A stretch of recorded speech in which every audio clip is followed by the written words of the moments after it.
met Rachel when I was 24 and stupidly optimistic. She had a laugh that could melt ice and eyes that made you forget how cruel the world could be. For the longest time, I thought we were building something real, solid, lasting. I worked 12-hour shifts at the steel plant while she studied interior design. She used to leave me little sticky notes in my lunchbox. Love you to the moon, or you're my rock. And I believed it. Every word. I believed her when she said she wanted to grow old with me, when she cried on our wedding day and whispered, "I'll never hurt you." That promise aged badly. The cracks started showing 2 years into the marriage, but I mistook them for stress. She got a job at a boutique firm uptown. Sleek office, glass walls, the kind of place you wear perfume just to smell expensive. Slowly, the notes stopped.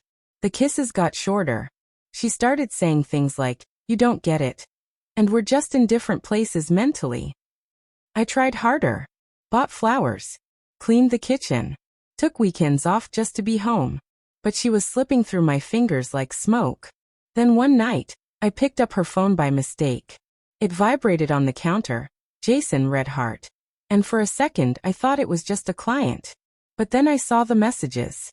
Words she used to say to me now sent to someone else. Photos. Plans. A whole secret life. When I confronted her, she didn't cry. She didn't even deny it. She just looked at me like I was a stranger. Like I was the one ruining her life. "I want a divorce," she said. Cold. Robotic. As if the last 5 years meant nothing. I remember standing there, my heart thudding in my chest, staring at the woman I'd sacrificed so much for. I felt like a fool. But I didn't yell. I didn't beg. I just nodded and walked out. That night, something inside me broke, but something else started to form, a quiet resolve. Because what she didn't know was that while she was busy betraying me, I had found something too. Something that would change everything. I didn't sleep much after that night. Instead, I thought. I remembered all the weekends I spent fixing up her parents' lake house for free. All the times I covered her student loan bills when she couldn't make ends meet. All the moments I put her before myself, believing love was supposed to feel like sacrifice. But as I sat alone at that tiny diner off 7th Street, nursing a bitter cup of coffee and staring at the divorce papers she had already emailed me, I realized something.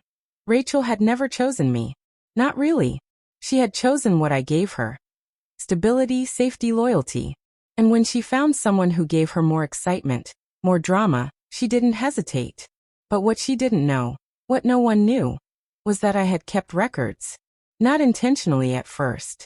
Just old receipts, transaction summaries, screenshots here and there when things started feeling strange.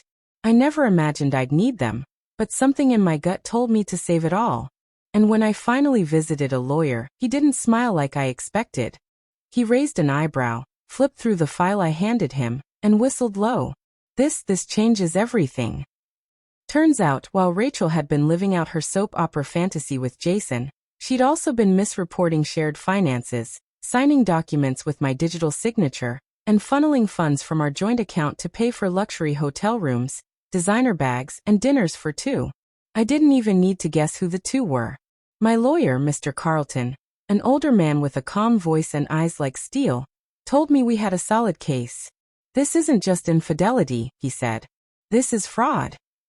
Still, I didn't confront her. I wanted her to feel safe, confident. I wanted her to walk into that courtroom thinking she'd won. That I was just the heartbroken husband too weak to fight back. And when the court date finally arrived, I wore the same gray suit she once picked for our anniversary. Clean shave. Quiet smile. I walked in calm, while Rachel sat with her flashy attorney, smirking like she had the upper hand. She didn't even look at me. But her lawyer did. The moment Mr. Carlton handed him the file, the color drained from his face. His hands trembled. He whispered something to Rachel. And for the first time since all this began, she looked scared.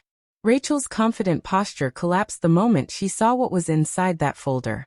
Her eyes darted from her lawyer to mine, her lips parting as if to speak, but no sound came out.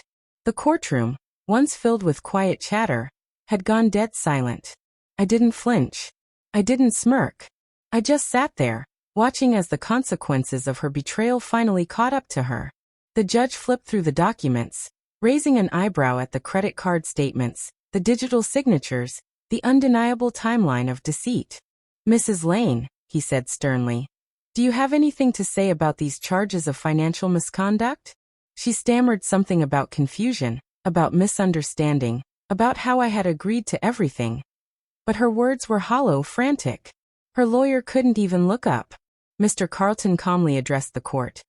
"We are filing for full compensation, including all misused funds, emotional damages, and an immediate halt on any alimony requests." I didn't even have to say a word. My silence, for once, spoke louder than all the lies she'd ever told. Outside the courtroom, she tried to speak to me. "It wasn't what you think," she said, her voice trembling. "Jason's gone, he left me. I was confused, okay?" Her mascara had started to run. The confidence replaced by sheer panic. But I just looked at her. Really looked, and felt nothing.